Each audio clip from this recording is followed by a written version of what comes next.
2025. All right. Where's my what? Good evening.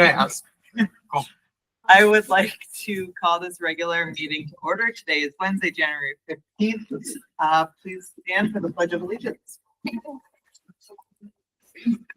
Pledge allegiance To the flag of the United States of America and to the republic for which it stands, one nation, under God, indivisible, with liberty and justice for all. Right, let the roll reflect that everyone is here with the exception of Lance Ronstadt.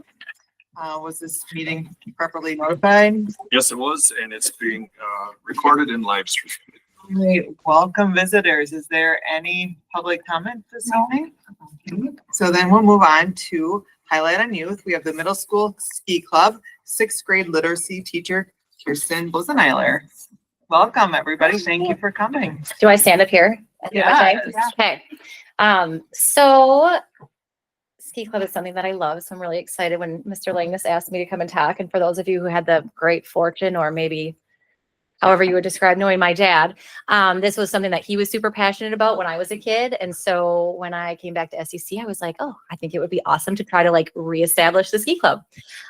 So I just put a little slideshow together just to sort of share some highlights.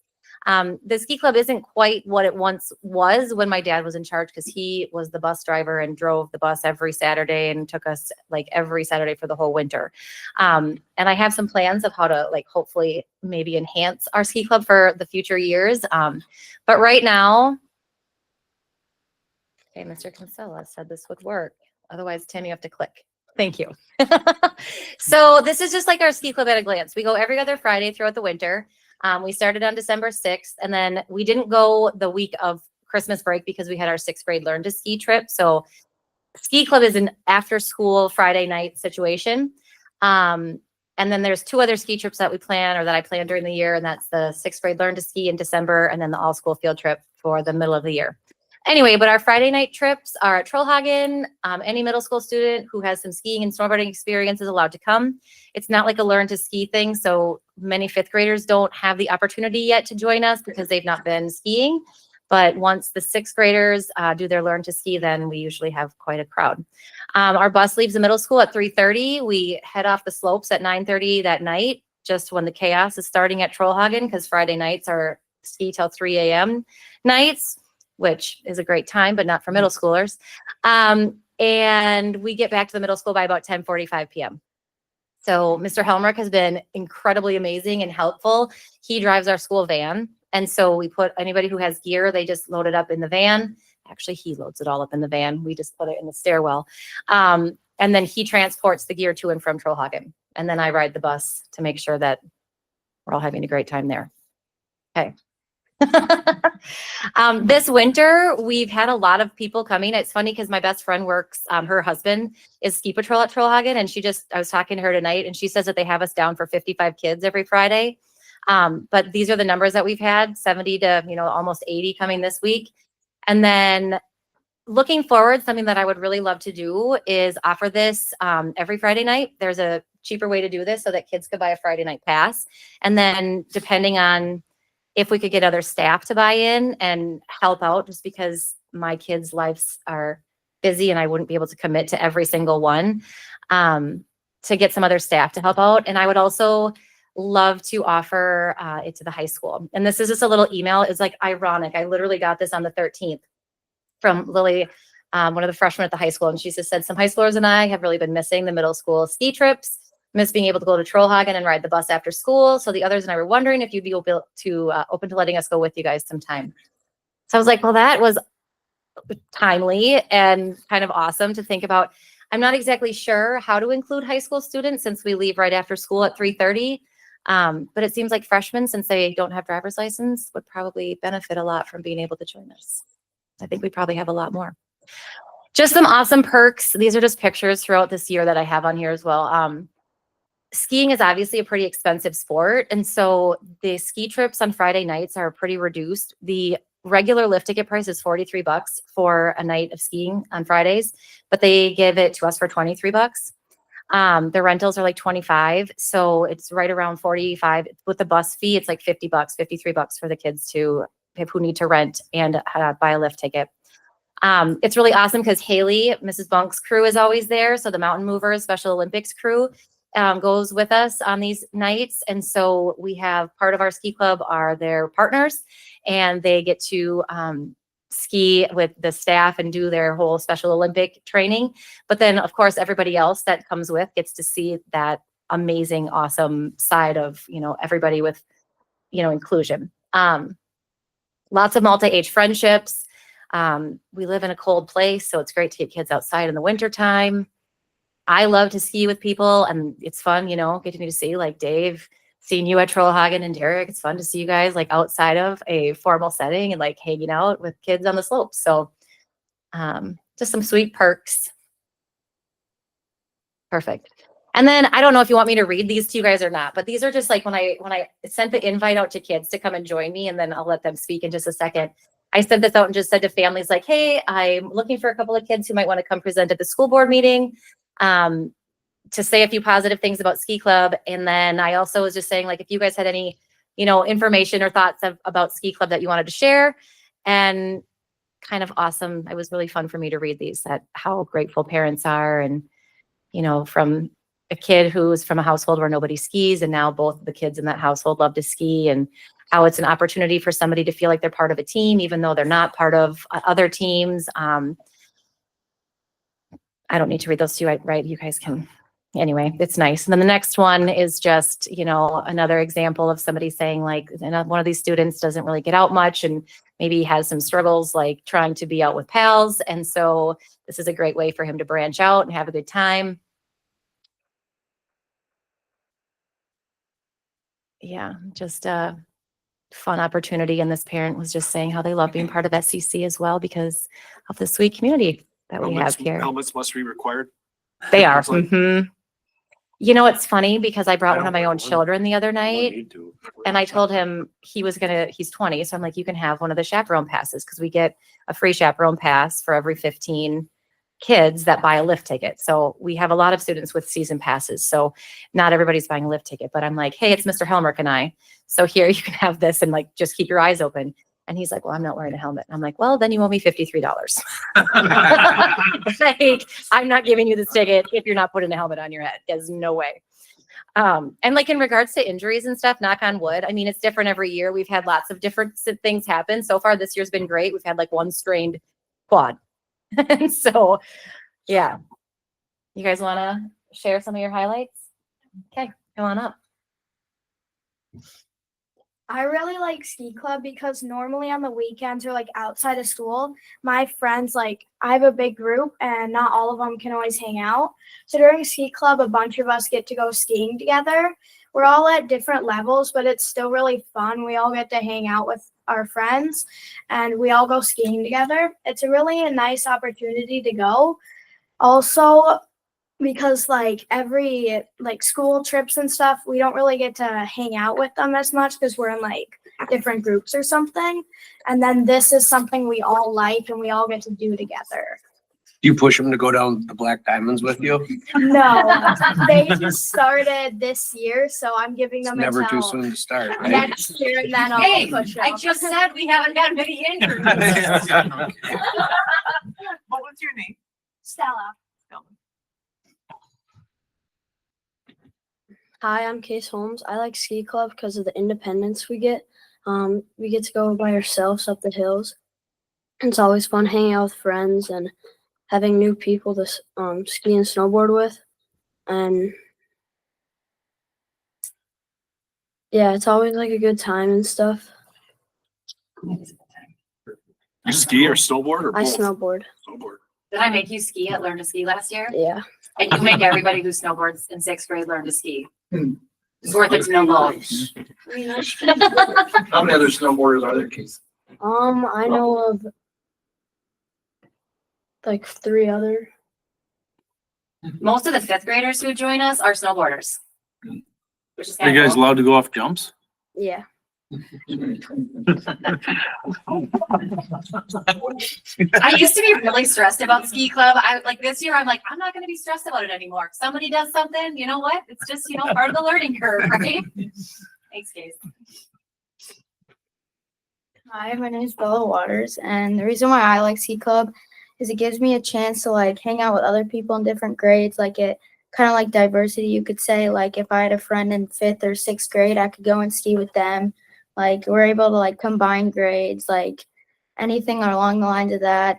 It like gives me a chance to grow as an athlete too. Like I get a chance to do something that I really love doing and like at any time I want. So yeah. Ellie, you sure you're just not chasing the boys? I love ski club because I'm a really big skier. I ski a lot, but skiing's a lot more fun when you get to ski with your friends. So like on the weekends when it's just me skiing, it's kind of boring sometimes. But on Fridays, like I get to go with my friends, and it's awesome because like I'm not skiing by myself anymore, and I get to challenge my friends, and they challenge me to do like jumps and stuff. It's really fun. Cool. What was your name? Colin. And Colin is on the unified ski team with, Andy. Anybody else here on that? No. Okay. Well, that's really all I had. I think it's just a really awesome experience for kids. And it is funny because I do see them, hanging out with people from all over the place and like talking about who they rode up the lift with and how many people they met and all of that. And I think they really like the bus ride too, which is not my favorite part, but the bus ride seems like it's a treat.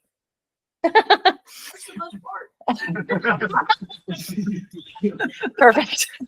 Do you guys have any questions? No? Okay. Perfect. Well, thanks for inviting us. Thanks, guys.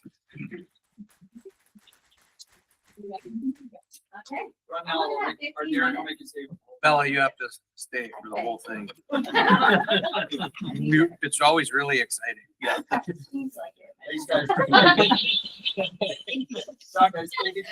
Bye, guys.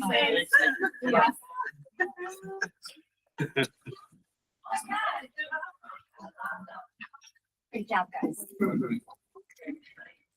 All right, we will move on to comments by board members and superintendent. We've got the Central St. Croix Chamber Annual Award Center. That's Thursday, February 20th at 5:30 at Ready Randy's, I believe. Yeah. One has a basketball game, so I cannot go. I think you said that you. Yeah, I'm not able to. Is there go either. anyone that's free? Okay.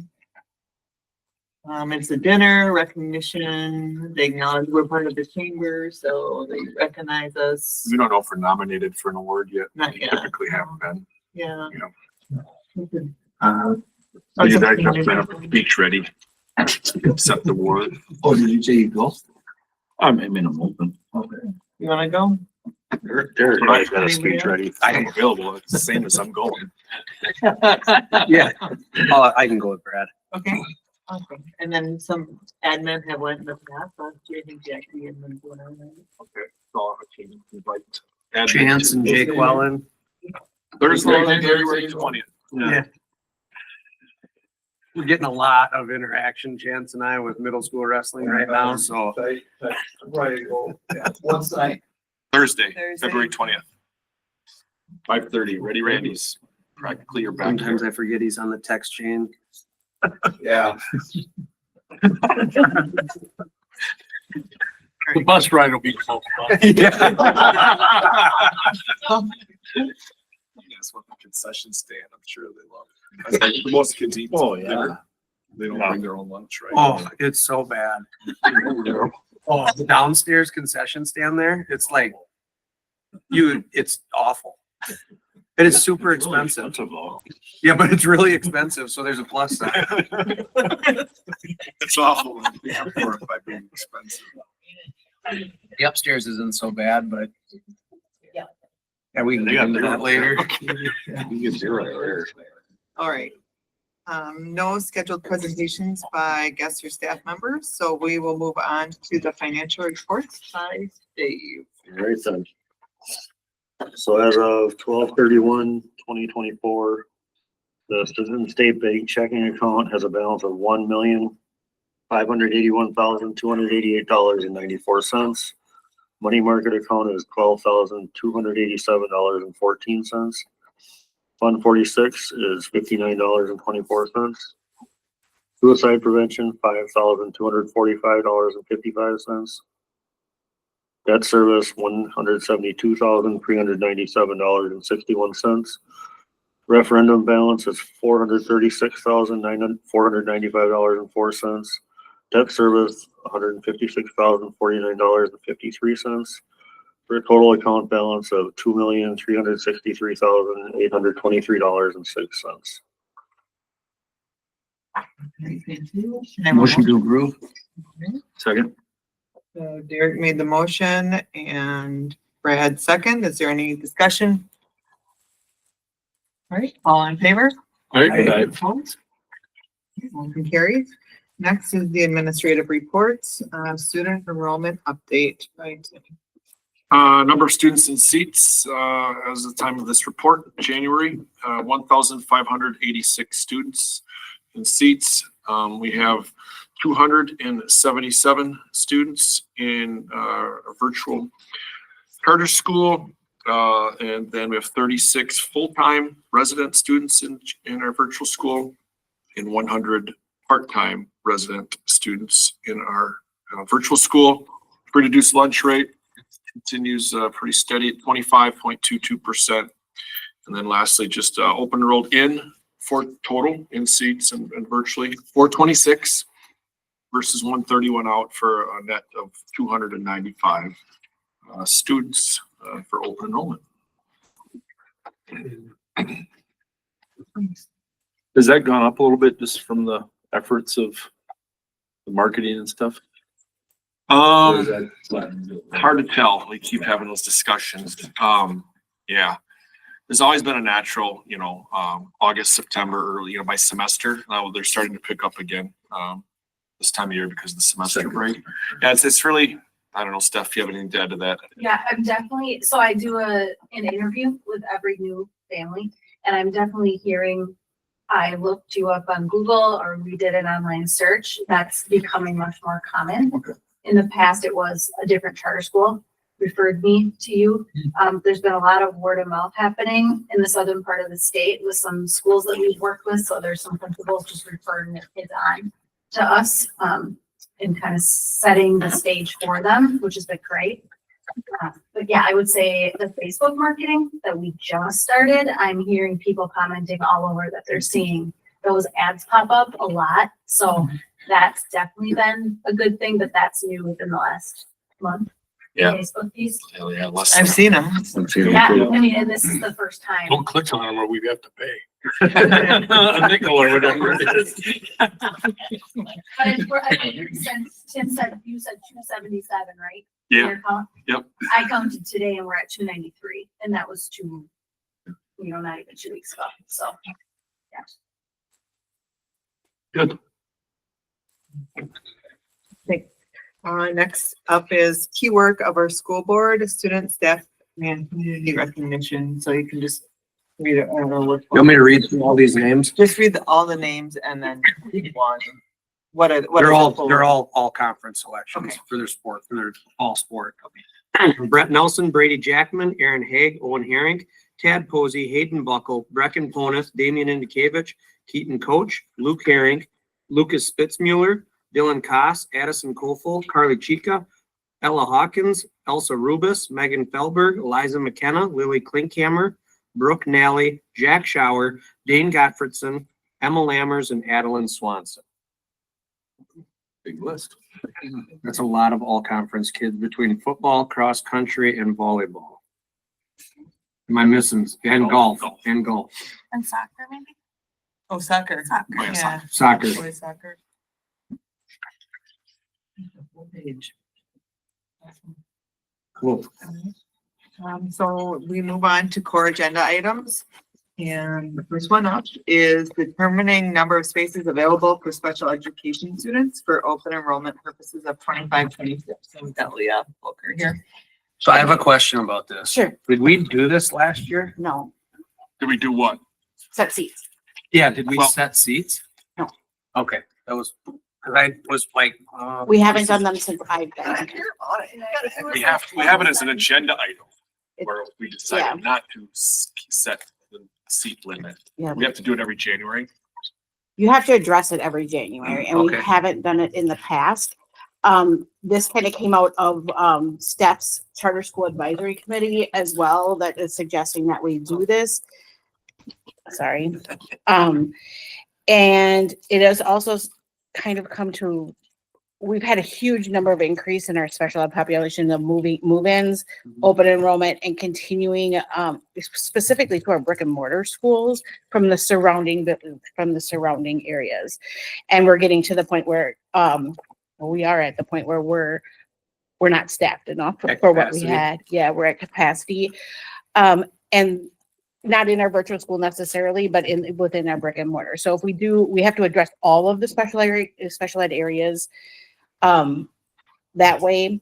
And I think it's always been believed that we couldn't do special ed separate from the gen ed. And with the advisory of our council and all of that, we found that we can and we should be setting some seat limits in order to protect ourselves as we deny kids through the open enrollment process because of the space limits that we have. So the numbers you have before you to look at kind of need a little explanation because we haven't done this before. But the first row that you see on that is the maximum caseloads we set for kids, and those are pretty standard statewide. When we talk about maximum caseloads, it's important to know that doesn't mean like if it's a resident kid that we wouldn't service them, or if we have new kids within referrals that we don't take them, because we always have to take our own resident kids no matter our numbers. But that first column is where we set the max. Elementary caseloads are typically set at 12. One section is set at 8, which would be our high needs classroom. And then middle school and high school are typically set at 15 across the board. You see some variation of that in the middle school numbers only because we have a DHH share with a cross-categorical teacher there, and we have a part-time teacher. So there's some of those numbers are off a little bit or look a little different for you. The second column then projects where we will be next year as we move advanced kids up a grade. We count the kids we have in referral right now in the special education process. And then we also look at leaving some seats projected. We leave 2 seats projected per grade level for move-ins. This year, our move-in numbers exceeded that. We took in quite a few new move-ins to our district. The next column is a matrix number. So students, in order for us to close the seats, we do it in two different ways. We close it by meeting the actual number of students within the projected caseload of 12 or at the matrix. So Tim has pulled up the matrix that we used. This is a pretty standard matrix that the state of Wisconsin, DPI does not endorse one particular matrix, but this is the one that most districts use that comes out of the special ed council. But we have to consistently apply it. So what I did in order to come up with a matrix number for each student is go through every IEP student within the district, rated them in these categories based on what's written in their individual educational plan. And then you come up with a total score that ranges between 1 and 25. And then on the bottom, you can see that a student who receives 1 to 6 would be a minimal student, meaning that student receives minimal support or takes minimal time from both gen ed staff and special education staff. And then we go moderate would be, they scored 7 to 12, extensive students score 17 to 18. And then a comprehensive kid is 19 to 24. From there, they're rated 1, 2, 3, 4 to come up with a matrix score. 1 being minimal, 4 being comprehensive, because a student who receives a comprehensive score is equal to about 4 students. And those are our highest needs students across the board. Our max number for off the matrix for each case manager is determined by taking the max number of the caseload and multiplying it by 2, which would be considering every kid being a moderate kid, and then adding an additional 3 points to say they could take probably 3 kids that would rate in the extensive or 1 in the comprehensive area. Based on those numbers, our brick and mortar buildings are full. They're past both, in some cases, both the matrix number and the caseload numbers. We do continue to have seats for our speech and language students. So if somebody open enrolls with just speech and language needs, we would be able to continue to take them. And then we left 17 slots open for our virtual school based on case manager. And then 4 additional slots for elementary, which is an increase. So we can continue and we will continue to accept students through the general education or not general education, but the general open enrollment period. Doing this means we close the alt apps now until we review all of the open enrollment applications. So we will still have slots within the virtual school, but we will not brick and mortar for our cross-CAC students. What do we do with kids that have already open enrolled and they're in our program? Are they still in, or can we send them home?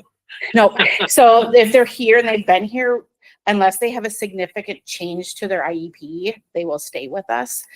If we have a significant change to the IEP, and we don't have the staffing to meet that need, then we would work with the home district to send them back. Happens on occasion.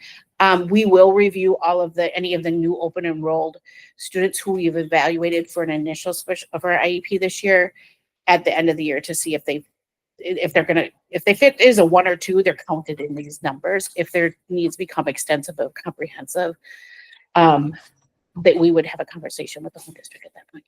Maybe I missed, but how do you determine how many slots you keep open? Is that just your own experience, or is that a standard? It's the number. So they're rated on the caseload. So take an elementary teacher, each section could have 12 students. Each case manager could have 12, or a matrix number of 28, based on doing this for every student that's there, and then rating them 1, 2, 3, 4, and then adding those numbers up. Projecting what levels that case manager will have. So if we're exceeding the 12, we would close that section, or if they exceed the matrix number of 28, we would close that section. So you could have as minimal as 7. Yep. Okay. But we like all our caseloads are above 12 at this point in time. Sure. Right now. But those are our resident students. So we can never. And that seems to keep increasing. It does. We have, in all honesty, we have people moving into our district. Not doing such a good job. I tell the teachers that all the time. But like you see, we've denied open enrollment to students because we don't have space for them. And then during the alt app, and then they turn around and rent a place within our district just so they can be here. It's happened on 2 occasions this year, with pretty high needs kids. So we're getting a lot more of those. You may not know, but Kim maybe can answer is the economic impact. So on a special, an IEP kid, do we just get the normal, or do they compensate us more because the cost of education is more? They compensate. There's a little. It's a little bit more for a special ed kid. You should know. How much is it? 88 for students without disability, and it was 12,000, I think, last I knew, for. So it's not students. individual IEP. student, it's just a plug number. Correct. Yeah. Correct. Now, and Jen can answer this better, but there's within that, we can bill back if it's an exceptional. 'Cause I know needs that are we've had really- Yeah. one-on-one. Yeah, kids, correct. right. We Yeah. can, Yeah. we do have authority to bill the district, if, and I don't know what the criteria is, but and what the threshold is, but yes. So this was the first year, kind of on that same note, we had so many high needs move-ins that we are able to bill the previous school district, even though they've moved to us, we can bill back to those districts. This is the first time Jen and I have ever had to do that, and we did that on quite a few students to recoup some of that because of the needs that we had move in. And most of these kids moved from other states. We had a family of 3 with really high needs that moved into our elementary school that took up a lot of resources that we had, that didn't move to us until August. So again, we're not staffed for it. Yeah. We just have to quickly, and to hire people after the start of the year is really hard, especially in special ed. This doesn't this doesn't stop any of that. This only means we will, through the open enrollment period, the regular open enrollment period, we won't be accepting any applications through then. We can still then, during the alt app periods, after the third Friday child count, we could take an alt app and change these numbers if we find staffing is available. But not until after the September third Friday. Any other questions? But do we have to set a number? Have to approve this. The recommendations I mean, or. if you- or change them? We're much more versed on this than Leah. Yeah, we'll make the Yes. I don't know why you Get those bothered. numbers out. Motion to approve. All right, Thank you. Eric made the motion. Second. Jeff second. Is there more discussion? All right, all in favor? Opposed? All right, motion carried. So then we do determining number of spaces available for the regular education students for open enrollment purposes of 25-26. Yeah, our recommendations do not set any seat limits for regular education. So moved. Jeff made the motion. Looks like it. Dave second. Any discussion? All right, all in favor? Aye. Opposed? All right, motion carries. Do we have any possible future agenda items? All right, hearing none. Important upcoming dates. January 22nd is the WASBA convention in Milwaukee. We just, things have came up in people's lives that we're gonna go and had to cancel our trip this year, so we'll look for next year. February 16th is the board development meeting at 5. Are we meeting with the admin for that? That one is correct. That is the joint admin / board meeting. So, yeah. So are we going to meet here, or would you like to meet in a school library where there's more room, do you think? I like that. Somewhere off-site is what this one's saying over there. This one. I don't think we have any preference. Okay, well, let me see. Be determined. My cabin. I think Chance did say that, my cabin for. I think Erica's cabin would be a great location. Does it have to be at a school? You can call that a school. It's not. It does not. It's posted. Yes. All right, February 19th is the regular school board meeting here at 7. February 20th is the St. Croix Chamber Annual Awards Dinner, 5:30 at Ready Randy's. And March 19th, school board meeting at 7 here. Okay, and then moving on, we've had a little change to our agenda. So we've moved the consent agenda or we're going to talk about some of the things, I don't know how I say this, some of the employment things, just so we have a little bit of background. And so for that, we have moved that into a closed session and discuss quickly and then come back into open session and announce any Announce the consent agenda items. Yeah, so what it says is, in order to protect the personal privacy for employment related matters such as proposed employment contract lists, modifications, resignations, or terminations, the school board considers employment matters in closed session and will then report any action that is required to be reported in open session. So we would need to do a roll call vote and motion to go into closed session and state that. We're doing closed session pursuant to Wisconsin State Statute on my glasses. 19.85. Yeah, there you go. You finish reading it. Okay, 19.85, considering employment, promotion, compensation, or performance evaluation data of any public employee over which the governmental body has jurisdiction or exercises responsibility. I, employee contracts. What he said. Yep, so Jeff made the motion. Second. All right. Roll call. Aye. Aye. Aye. Thank you. Night. All right, at 7:40, we are closed.